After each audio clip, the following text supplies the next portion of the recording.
এই যে ইফতারের টাইম হয়েছে, তুই এখন বসে যা, ইফতার রেডি কর তাড়াতাড়ি। কি রে রুবেল, তুই তো তোর বন্ধু সাদ্দাম রে সারা কোনো সময় ইফতার করস না, আজকে সাদ্দাম আসে নাই? আরে সাদ্দাম রে এখন ফোন দিলে এখন চলে আইবো, তুই রেডি কর, আমার ফোন দিতেছি।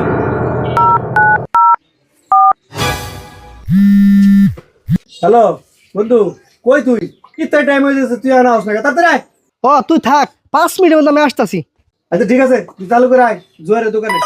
সাদ্দাম দাঁড়া, কই যাস? আমার বন্ধু ইফতারি নিয়ে বসে আছে, ইফতার করবো একসাথে, তো সেইখানে যাইতেছি। সব সময় খালি বন্ধু বন্ধু করস, এই বন্ধুদের পাল্লায় পড়ে লাইফটাকে নষ্ট করতেছস। কি বলেন ভাই? হ, আমারও বন্ধু বান্ধব ছিল, এই স্বার্থ ছাড়া কোনো বন্ধু বান্ধব আগে আসে না। একটা বিপদে পড়ে দেখ, কোনো বন্ধুই আগে আসবো না। কি বলো ভাই, তুমি তো জানো আমি রুবেলের সাথে এই ছোটবেলা থেকে একসাথে চলাফেরা করি। তাছাড়া ওর সাথে আমার সম্পর্ক স্বার্থের জন্য না। তাই নাকি?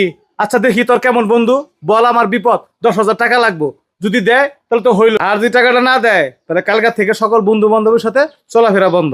আচ্ছা দাঁড়াও। হ্যালো বন্ধু, হ্যাঁ বল। আমি তো খুব একটা বিপদে পড়ে গেছি গা, আমার একটু 10,000 টাকা লাগবো।